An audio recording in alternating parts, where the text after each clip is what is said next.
statements. So far in the last 4 years, 11, 12 FY, and even this half year of TY, you always have been studying financial statements of businesses. In 11th standard, you studied the financial statements of sole proprietorship, trading, P&L, balance sheet. Then 12th standard, you studied financial statements of partnership firm, trading, P&L appropriation, and balance sheet. Then in BCom level, you studied for joint stock companies. So only two things, profit and loss statement and balance sheet with the schedules. Then you studied it for, in the current year TY, you studied it for banking companies, how to make P&L and balance sheet. Then you also studied for insurance company, but you studied only P&L and revenue account. Now you study how to make your own personal financial statements. So first of all, we don't call it as profit and loss account because at personal level, you're not earning any profit or incurring any loss. It's only for business. So we call it as income and expense account or income and expenditure account. And this income and expenditure account is more like a cash budget only. Just now we studied cash budget in the last chapter. So this is not actually an income and expenditure account, it is actually a receipts and payments account. Because all the receipts we show in incomes, all the payments we show in expenses. Meaning to say, if I am repaying a loan, practically in business financial statements, repayment of loan, you would never write it in P&L account. Repayment of loan in balance sheet, you would minus from the loan and minus from cash. It is not your expense. Only interest would come in P&L account. Otherwise, repayment of loan and borrowing of loan would directly come in balance sheet. Okay? But in personal financial statements, we don't consider it this way. Because from your house point of view, if every month you are paying EMI of 20,000, for you it's an expense. For you that 20,000 is considered as an expense.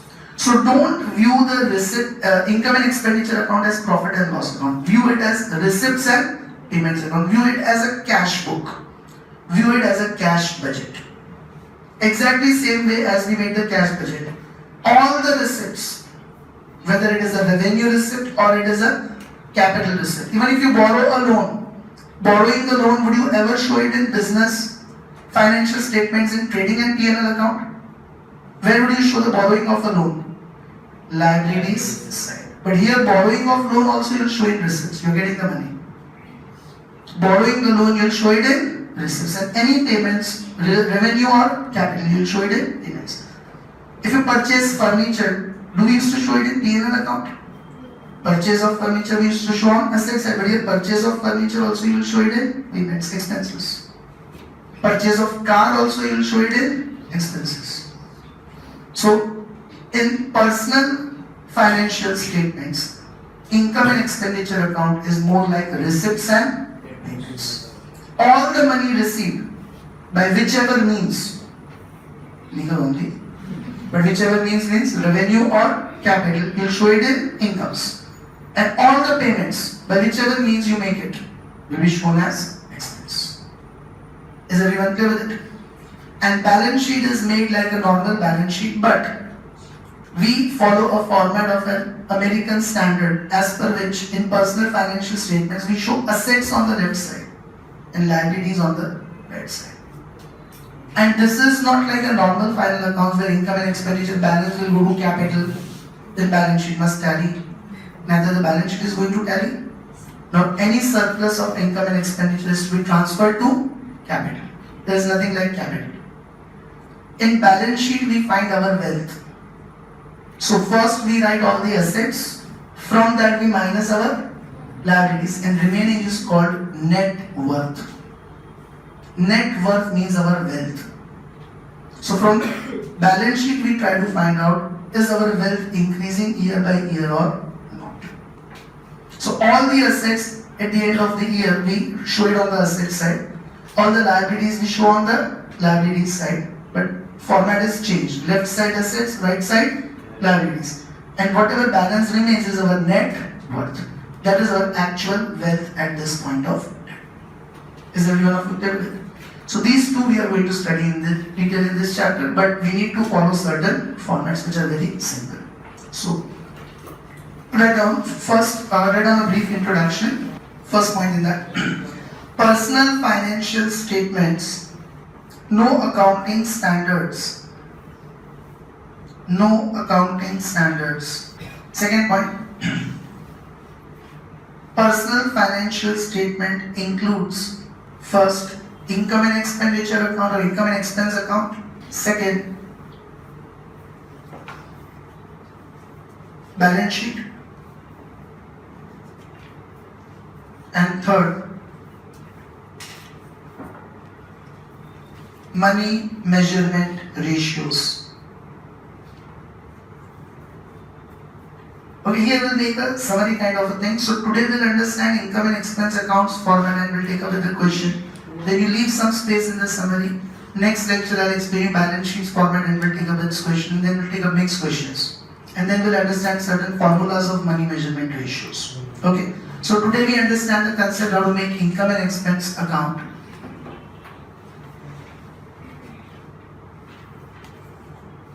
A very simple format is to be followed. So understand it first, we can write it. Only one column of amount is sufficient. First you take all the incomes.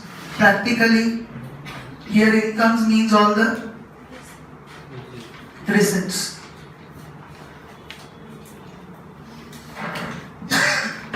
Okay. From that you minus all the expenses. Expenses means payments, but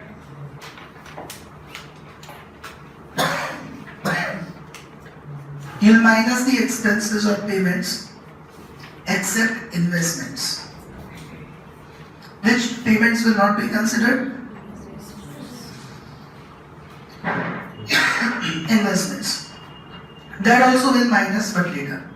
So initially receipts minus payments, all the payments except investments. Okay, and what you will get is cash surplus before investments. Because first we try to find out how much money is left out to invest. Okay, first regular expenses of household are to be done from the incomes. So first you do regular expenses of household from the incomes and you find out how much surplus is available for investments. Then you make the investments. So here we don't consider investments, we consider them separately. And finally what you are left out is cash surplus. So this format we shall be following. Is everyone clear with it? Okay, how will we make income and expense account? First we'll take incomes, and incomes means all the receipts. Then we'll take all the expenses. Expenses means all the payments. And then we'll get cash surplus before investments. Then we will minus investments and we will get cash surplus. Any confusion in this?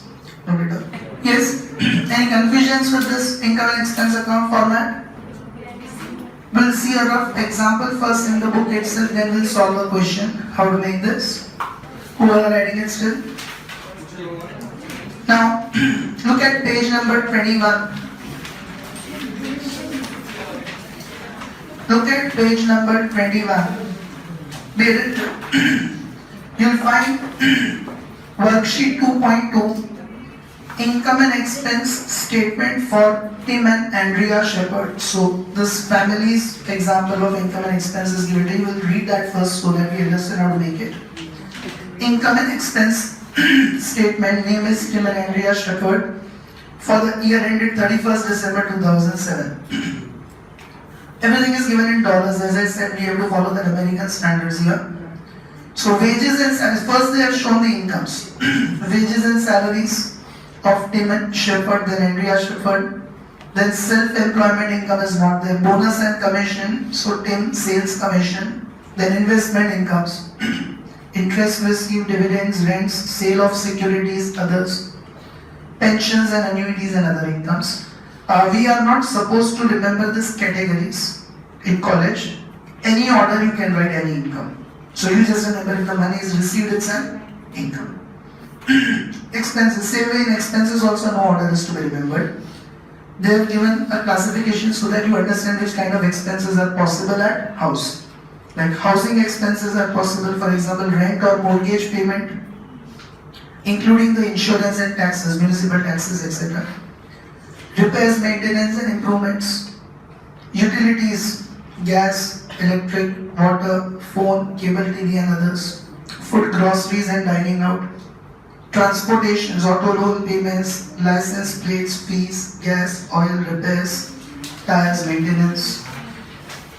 Medical, health, major medical, disability insurance, payroll deductions not provided by the employer, doctors, dentists, hospital medicines, clothing, clothes, shoes and accessories, insurance, homeowners if not covered by the mortgage payment and life not provided by the employer and auto insurance, taxes, income tax and social security schemes, property tax if not included in mortgage, applications, appliances, not applications, appliances. Appliances, furniture and other major purchases. So there also we can have loan payments, purchases and repairs, laundry, cosmetics, hair care. Okay, laundry, cosmetics, hair care and personal care. These are expenses also we have. Okay, once in a month, barber, etc.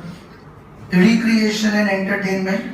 So vacations and other recreations and entertainments means movies, etc.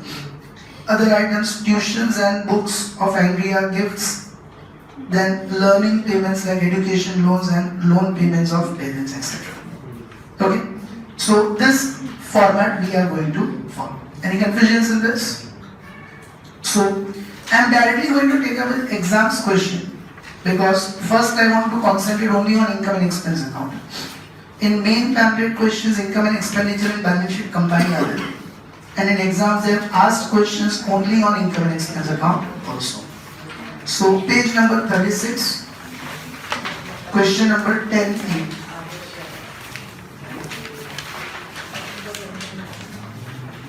Be attentive, we'll discuss it, then we'll solve it. Okay, question number 10A. This was asked for around 8 marks in exams. From the following financial information provided by Aditi and Amit Shah, prepare an income statement of the family for the year ended on 31/12/13. Where will we take salary to Aditi Shah? Incomes, mark it as I. Salary of Amit Shah, incomes, I. Groceries, expense, E. Rent paid, expense. Interest of savings account, incomes. Dividend received, incomes. Interest on government bonds, incomes. School fees of children, expense. Clothing and shoes, expense. Dinner at restaurants, expense. Holiday expenses at South India, expense. Sale of shares and mutual fund, incomes. Medical bills and drugs, expense. Drugs means medicines. Utility bills paid, expense. Gifts given on weddings, expense. Taxes, expense. Telephone bills, expense. Purchase of a new two-wheeler, no.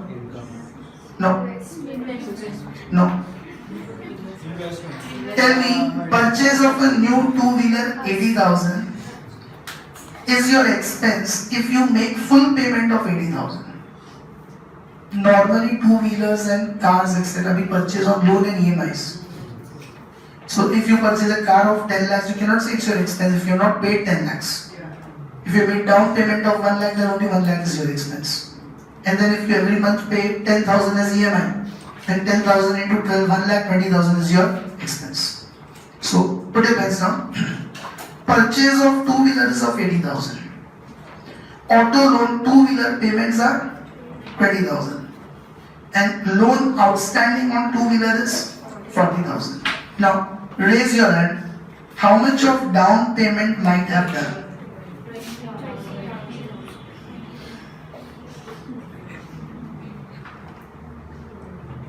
See here, we have purchased a two-wheeler of 80,000. Okay.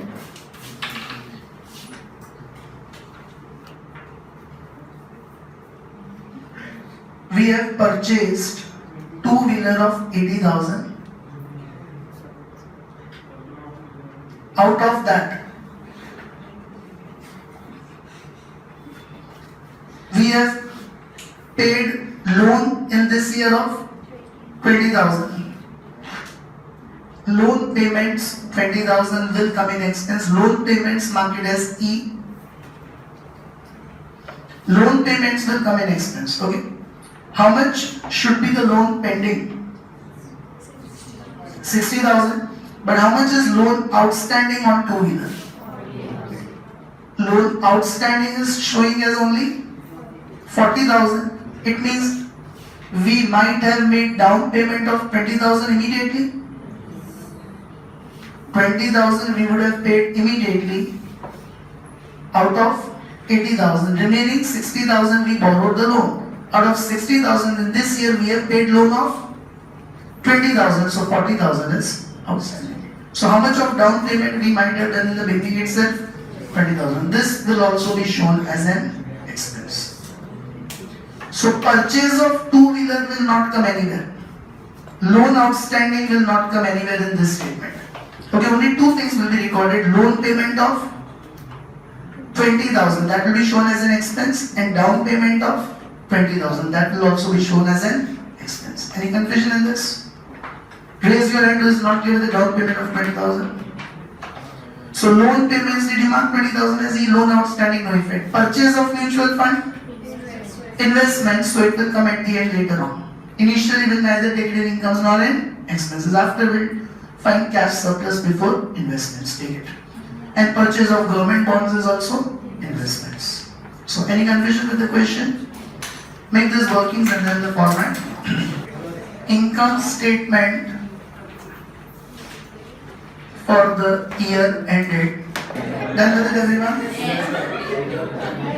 Now as per the markings done, we have to take the incomes and expenses in the order only. So first we take all the incomes. Yes, silence and be attentive.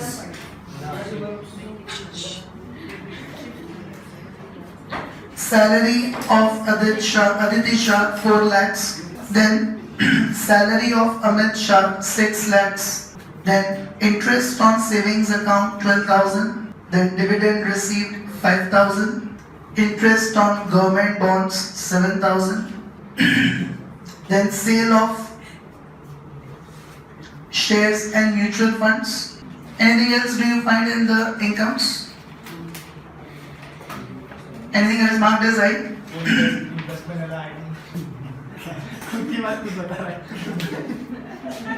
Okay, so 4, 10, 10 lakhs, 17, 24 and 50,000? 10 lakh 50,000 marked as total A. Now we take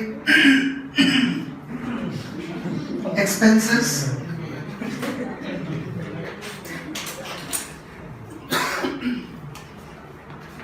All the items marked as E. So groceries 70,000.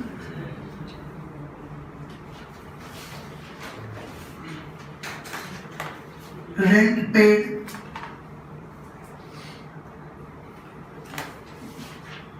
1,80,000. School fees of children 24,000. Holiday expenses at South India 42,000. Medical bills and drugs 28,000. Utility bills paid 18,000. Taxes 45,000.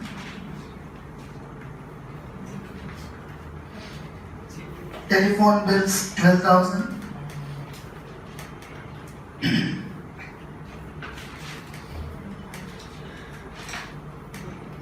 A purchase of new two-wheeler we will not take. We will take down payment of 20,000. So down payment of two-wheeler in bracket working note 1, 20,000. Then we will take two-wheeler loan payments of 20,000. So auto loan payments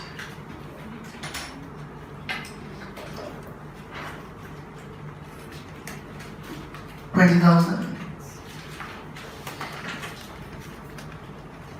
Loan outstanding we will not take, and the last two are investments, they have to be taken separately. Okay, so these many expenses we have: 70, 250, 270, 80, 90, 330, 350, 360, 4 lakhs, 410, 430, 450, 450, 459, 63, 65, 73, 81, 89, 94, 96. 4 lakh 96,000. Getting it? 4 lakh 96. So now we will get cash surplus before investments. Okay, cash surplus before investments. A minus B.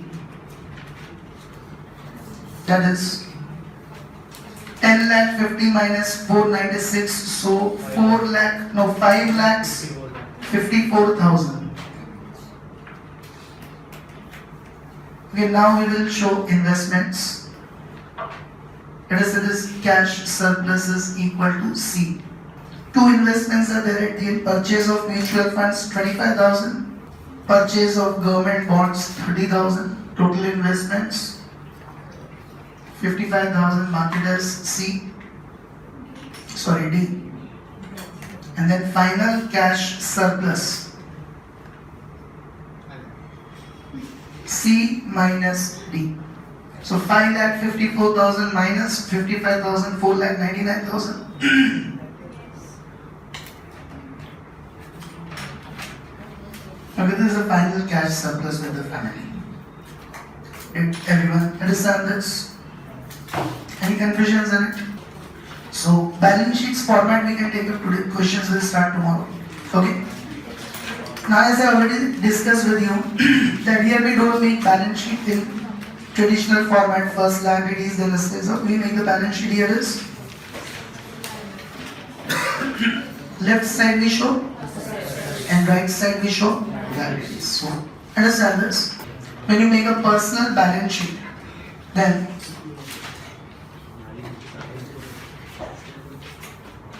left side you will have assets and right side you will have liabilities.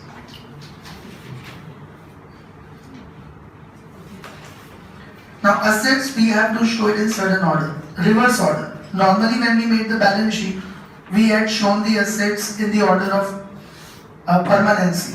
Whichever are long-term assets first, fixed assets, then short-term assets, current assets. But here we will show reverse. First we will show it in the order of liquidity. First we will show liquid assets, then we will show long-term assets. So very first what you will have is liquid assets, which means current assets only. Very first thing what you will have on the asset side is liquid assets. Okay, listen carefully and understand it properly. Liquid assets means cash remaining at your home, bank balance, and if you have invested money in very short-term investments, they are called liquid assets. Those investments which you can sell it anytime and convert it into cash. So if you have invested in mutual funds, it's actually a long-term investment, but in mutual fund there is a category called liquid funds, wherein you get the money back in T plus 1 day. T means transaction plus 1 day. Today you sell the money, tomorrow you get the money. Today you sell the investment mutual fund, tomorrow you get the money. So they are considered as liquid assets. Then if you have made fixed deposits in the bank for 6 months, it is a liquid asset. In 6 months it is going to get converted into cash. All the short-term investments will be included in liquid assets. Okay? So cash balance, bank balance, and short-term investments. Then we have investments. This will include long-term investments. So see, the family which is investing the money knows its intention. Today if I am purchasing a mutual fund, I know the intention. Do I want to retain it for long time, or my purpose is to earn short-term capital gain and come out of it? So if I purchase any shares today with the intention that as soon as the price rises in 1 month, 2 months, or maybe 1 week, I'll sell it, then that investment I'll show as liquid asset. And if I have purchased shares with the intention that I keep it, I'll keep it as an asset. After 5-6 years, when there is a sufficient capital gain, I'll sell it. I know the intention of myself, then I'll show it in investments. So short-term investments will come in liquid assets, long-term investments will come in investments. Did you understand this? Any doubts up till here? Then you have real property. Real property means all the investments in real estate. So land, building, house, farmhouse, all this will be included in real property. Even commercial properties. Personally, it's your wealth. So if this class is owned by me, it is my wealth. In real property, I'll include that also.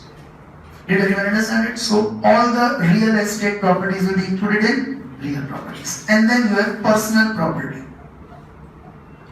4 classifications are there on the asset side. Personal property will include everything else. What you own. Everything else what you own means scooter, two-wheeler, bike, car. They all will come in person. They will not come in real property. Okay. Then even your clothes. If you have any branded clothes, high valued valuables, jewelries, furniture, apparels, utensils at your home, television, refrigerator, air condition, all that things come in the category of personal property. Did everyone understand this? So 4 main classifications of assets. Which ones? Liquid assets, which will include first of all cash in your home and bank balance. Then short-term investments. Then investment, which will include long-term investments. Real property will include real estate properties. All real estate properties, okay. And personal property will include everything else. Whatever does not come in first 3 will come in the fourth one. Any confusions in this? Liabilities include short-term liability. Short-term liability means whatever money you have to pay in next 1 year period of time. First of all, it will include your outstanding electricity bills. Suppose you have got any bill in the month of March or 28th March and it is to be paid by 10th of April. Then when you are making the financial statement, it is your short-term liability. So electricity bills, telephone bills outstanding, credit card bills outstanding. Okay. Even in case of loans, whatever EMI you have to pay in the next 1 year, short term. So suppose you have a home loan of 20 years, monthly EMI is 30,000. Then in next 1 year you have to pay 30,000 into 12, 3,60,000. So 3,60,000 is your short term liability and remaining amount of loan will become long term liability. Okay. So all the loans, payments which are going to fall in the coming 12 months will come in the category of short term liabilities. And with all the loan payments which are going to fall in the coming 12 months will come in short term liabilities. Okay. Then you have long term liabilities. Mainly long term liabilities will include loans only. Okay. Personally we are talking about, so you don't have anything other than that. All the liabilities which are to be paid after 1 year will come in long term liabilities. As I said, coming year's payment, short term liabilities, and other than that whatever loan amount remains pending, that is long term liabilities. And difference, only 2 liabilities, short term and long term. The difference of 2 will be considered as net worth. Okay, this balance sheet will never tally. The difference of the 2 will be considered as net worth, balancing figure. So this is your actual wealth. Net worth denotes your actual wealth. Cash surplus is not to be transferred anywhere. Okay, it's not like traditional final accounts where net profit goes to capital and then balance sheet, there is nothing like that. We will make it individually and whatever amount remains on the liability side is our net worth. So is everyone clear with this format? Okay, 4 categories of assets: liquid assets, investments, real property, personal property, and only 2 categories of liabilities: short term and long term. Be careful in loans. The coming 12 months EMIs will be included in short term liabilities. Remaining amount of loan will be included in long term liabilities. Okay. So questions based on balance sheet will take up tomorrow. You can make this format.